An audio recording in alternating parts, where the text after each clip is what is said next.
Quite how Tottenham have turned this around is beyond me. It's a great week of football. European competition, UEFA Champions League, UEFA Europa League has all entertained us throughout this week. At first, on Tuesday, we had Bayern Munich versus coming to London to play against Inform and Premier League dubbing Arsenal. And we also have Manchester City travel to Madrid, Spain to play at the very new brilliant Santiago Bernabeu, where the stadium was covered. And that game ended in a trailing 3-3 goal line with a lot of brilliant goals, entertaining goals.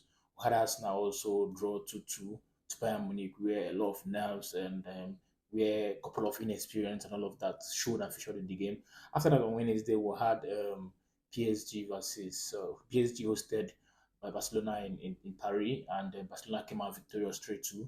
We also had Atletico Madrid versus Borussia Dortmund.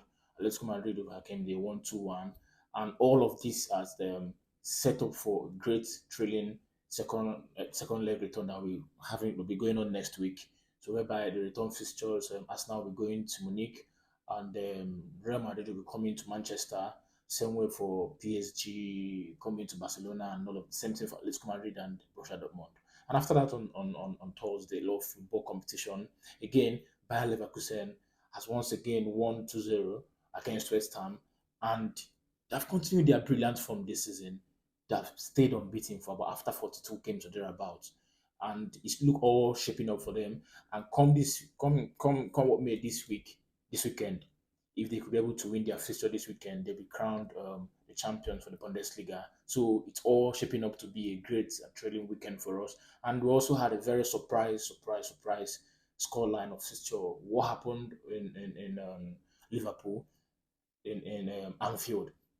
So Liverpool, perhaps in starting not a bit of their strongest first 11, in preparation for the weekend, they have a fixture against Crystal Palace, and they'll be looking to continue the running and then keep the pressure applied on Arsenal while they are competing with Arsenal Man City for the ultimate glory in Premier League. So they featured a certain lineup that might not be the strongest, but also is a strong scoreline. But then Atlanta shocked them. They were 1-0 down at first half, and then they brought on some attacking firepower in Salah and a couple of changes, Luis Diaz and all of that. Yeah, they went ahead to lose the game 3-0 in Liverpool at home in Anfield. So next week is going to be very challenging. Are we going to see the Liverpool that had the belief and the faith back then against Barcelona? You all remember the corner taking quickly and all of that, having lost 3-0 first leg and then having to come back 4-0 to win against Barcelona, and they were as well gone to win the Champions League in our season. So are we going to see this comeback Liverpool mentality monsters next week? All of that is for next week. But without wasting much further time, what we have to talk about today is the weekend, right? So we'll start with Premier League. The Premier League is shaping up to be again the very breathtaking, toe to toe, neck to neck, hair to hair, hair raising, nerve wracking entertainment in a three-horse race. So today, Arsenal is topping the table as we are talking, right? Arsenal is with 71 points. The same thing with Liverpool, but with about 9 goal difference, right? They have more goal difference over Liverpool. And then Manchester City is just a point behind both of them at 70 points. And this weekend, it's going to be a great festival of football in Premier League, in Bundesliga, in Serie A, and in French League One, and all of that. So, a lot of things. So, without even there isn't any more game you gloss over. First, tomorrow or today, we're having Newcastle Tottenham at 12:30, early kickoff. Tottenham is trying to cement, trying to get into the Premier Champions League next season. The top four currently occupied by Arsenal, Liverpool, Manchester City, Aston Villa. So there's a great battle there. They have the need to win, but they are away at Newcastle. Newcastle will be looking as well to come up with maximum point there because them also are trying to make way into European competition, even if it's Europa League or Europa Conference League next season. So there's everything to play in the game. There's Brentford, Sheffield United, there's Burnley, Brighton, there's Nottingham Forest, Wolves, Manchester City alone. Now it's been a very great season, great relatively, for Luton, right? And Manchester, they were going to Manchester City to play, and all this while, Luton will always find a way to score, even if they find a way to lose. Remember, first two at Arsenal, they lost 4-3, and all of the couple of games they will score and score, but they get find a way to lose. Now, will Manchester City be able to contend against this? Because we all know currently as it is, when it's getting close to the end of the season, it doesn't matter the sentiment or the idea you have of your opponent. If they are battling for relegation, it gets more intense for you. If they are battling to get into European competition, it gets intense for you. If they're even the top four or the strongest teams looking to get maybe the ultimate glory or to stay in the position, the top four, it's also a struggle. So all the games you're going to be seeing this weekend down to the last day, the last kick of this 2020-2024 Premier League is going to be intense. And Manchester City will have to be careful against Luton because it's not going to be a walk in the park for them. They'll have to prove that they are seriously contending for this. And bearing in mind that they have a return leg fixture against Real Madrid, which I already said they drew 3-3, they'll find a way to tweak their lineup to maintain the race, to maintain the pressure on the Premier League race, and also to retain fresh legs against the return fixture on Wednesday. And then you have Bournemouth at Manchester United. Manchester United has have a very topsy-turvy season. Inconsistent, brilliant here, not very brilliant here, there, and all of that. So as against Bournemouth, they'll be looking to make to be victorious once again because they will also are looking to find a way to stay in a European competition. At least even if not Champions League, as it looks to be mathematically impossible for them to get in Champions League now, they'll be looking to stay for the Europa League and just all to play for that.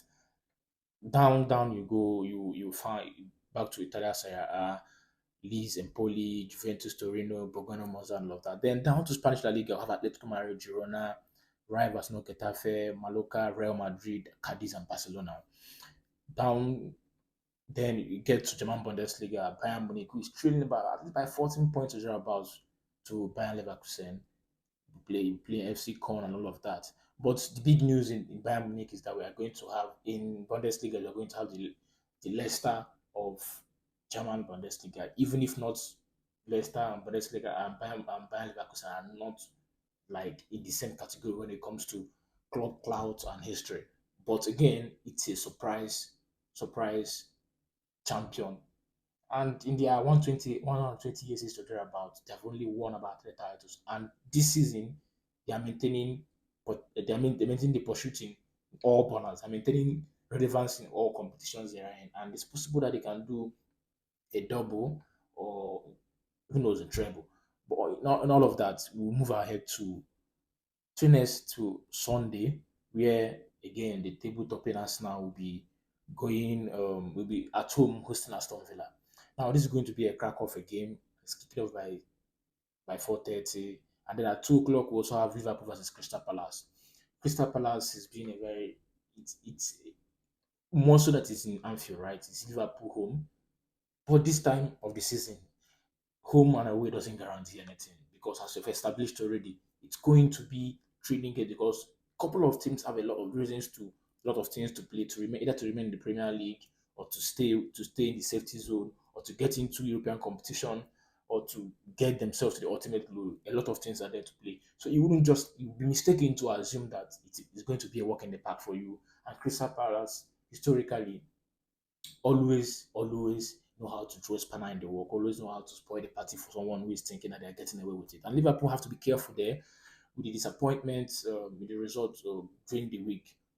Maybe they wouldn't want to have that influence carry over and affect their mentality going into this game. And then Arsenal versus Aston Villa. Arsenal lost to Aston Villa in the first leg. And Aston Villa is currently coached by Unai Emery, who was formerly the coach at Arsenal before he was let go and then replaced by the current coach Mikel Arteta. So a lot of things are at stake in this game: the ego, the clouds, the unspoken but seemingly existing beef that Unai Emery have against us. And he must want to make a point. He had done that in the first leg, but his time around is coming to Emirates Stadium. I know he would love to make a statement that had I been given time, I would have done something impressive as Mikel Arteta is doing, as I'm doing in Aston Villa.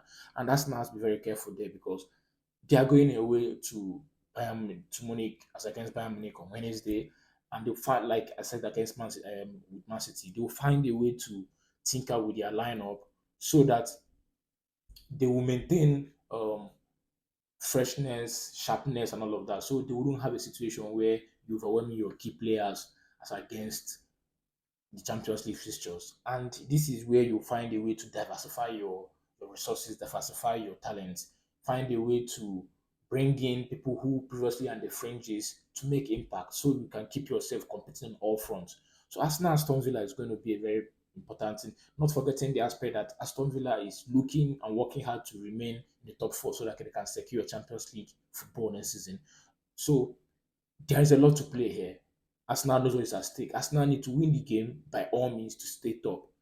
Failure to win this game or draw, Manchester City, if they win against Luton, can leapfrog them and be at the pole position. And if Liverpool overcomes Crystal Palace, can go ahead of them. So for them to remain in the advantageous position in the league, to have their feet in their hands, to maintain that run, they will need to win. They will need to defeat Aston Villa.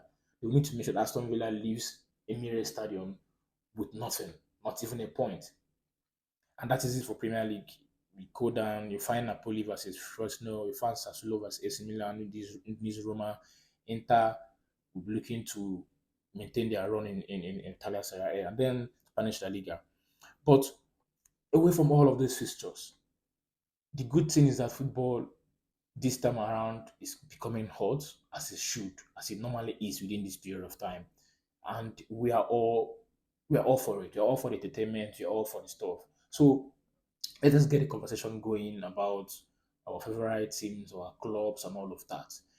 But I want to welcome you first at the way so to this great weekend where we'll have a lot of fixtures, interesting, thrilling, a lot of things to play for. And after that, we are jumping straight into the midweek again for the Champions League and for the UEFA Europa League, and then we'll moving again into another weekend of league of domestic league fixtures that will have us find ourselves going into different positions to make sure that this team are currently pursuing what they're meant to pursue. And also, not forgetting West Ham versus Fulham as well. A lot of things to play for. Once again, this is Good Luck of the Whistle. And subscribe to this channel and stay glued while we analyze and bring you a lot of packages. Once again, my name is Good Luck and this is the Whistle.